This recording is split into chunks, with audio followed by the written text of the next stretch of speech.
Final look কিন্তু ফার্স্টেই দেখিয়ে দিলাম। হ্যালো, আসসালামু আলাইকুম, কেমন আছেন? Welcome back to my channel. অনেকদিন পর একটা নিউ ভিডিও বা ব্লগ নিয়ে চলে আসলাম। আমাদের এখানে হচ্ছে রমজান মাসে তো প্রতি বছর ইফতার দেওয়াই হয়, তো এবছরও ব্যতিক্রম না। এবারও আমাদের ইফতার দেওয়া হচ্ছে। এখানে হচ্ছে সবাই সবজি অনেক, আমাদের সবজি খিচুড়ি দেওয়া হবে, এই জন্য সবজি সবগুলো কেটে নিচ্ছিল। আর এখানে হচ্ছে সব ধরনের সবজি সবাই কাটছিল, আমাদের পাড়ার সবাই হেল্পফুল, তো সবাই কেটে বেছে দিচ্ছিল। এখানে এক ডেক্সি পরিমাণ হচ্ছে সবজি প্রায় হয়ে গিয়েছে। এখানে ছোটো মাছ নিয়ে আসা হয়েছে, কেননা হচ্ছে আমাদের বাসায় চিফ গেস্ট আসবে। এখানে রসুন পেঁয়াজ সব ব্লেন্ডিং করা হচ্ছিল। ব্লেন্ডিং করার কারণে টাটকা সব কিছু দিয়ে খিচুড়ি রান্না করা হবে। টাটকা সব কিছু দিয়ে খিচুড়ি রান্না করলে কিন্তু বেশি মজা লাগে, তো এই জন্য সব কিছু ব্লেন্ডিং করে রাখা হচ্ছিল। আর এখানে মুরগিও নিয়ে আসা হয়েছে। মুরগি নিয়ে আসা হয়েছে কারণ হচ্ছে বললাম তো কিছু চিফ গেস্ট আসবে, এই জন্য।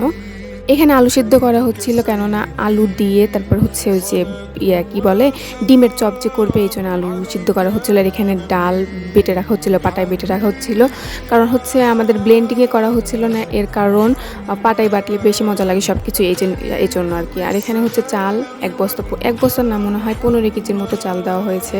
সবচেয়ে বেশি হচ্ছে দেওয়া হবে সবজি, দেখছেন কিন্তু সবজির পরিমাণটা অনেক বেশি আর চালের পরিমাণটা অনেক কম। আর এই যে আশেপাশে কিন্তু প্রচুর পরিমাণ রোদও উঠেছে, কারণ হচ্ছে এখন ধীরে ধীরে গরমও পড়ে যাচ্ছে। আর এই যে এখন চুলায় আসা হচ্ছে, চুলায় নিয়ে আসছে, এখন মুরগিটা রান্না করবে, এর কারণ হচ্ছে মুরগিটাও দিয়ে দেওয়া হবে। তো এই যে মুরগি রান্না করছেন, মুরগি কিন্তু ফাইনাল লুক আপনাদের একটু পরেই দেখাবো আমি। আর এখানে হচ্ছে আমাদের সব কিছু নিয়ে যাওয়া হচ্ছিল। এখানে আমাদের মাদ্রাসায় হচ্ছে আমাদের ইফতারের ব্যবস্থা করা হয়েছে, প্রায় 400-500 জনের আয়োজন, এই জন্য সব কিছু মাদ্রাসায় নিয়ে যাওয়া হচ্ছে।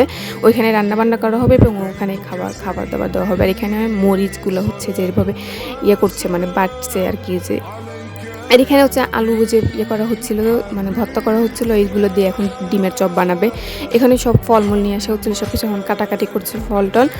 আর এখন আমার এইগুলো সব কিছু নিয়ে যাওয়া হবে মাদ্রাসায়, ওইগুলো আগেই পাঠিয়ে দেওয়া হয়েছে। খিচুড়ি প্রায় মানে হয়ে গিয়েছে, এখন হচ্ছে ইফতারের সময় প্রায় চলেও আসছে। আর এখানে হচ্ছে দেওয়া হচ্ছিল মানে চপ, ডিমের চপ, তারপরে হচ্ছে পেঁয়াজু, তারপরে দেওয়া হচ্ছিল মানে বেগুনি, এগুলো দেওয়া হচ্ছিল। এখন বেগুনি ভাজা হচ্ছে। আর এখানে আমি আবার শরবত গুলিয়ে দিচ্ছিলাম, কারণ শরবতটাও কিন্তু লাগবে, ট্যাঙ্ক দিয়ে গুলিয়ে দিচ্ছিলাম। আর এখানে সব কিছু ফলমূল গাড়িতে করে নিয়ে যাওয়া হচ্ছে। তো thanks for watching my video. কেমন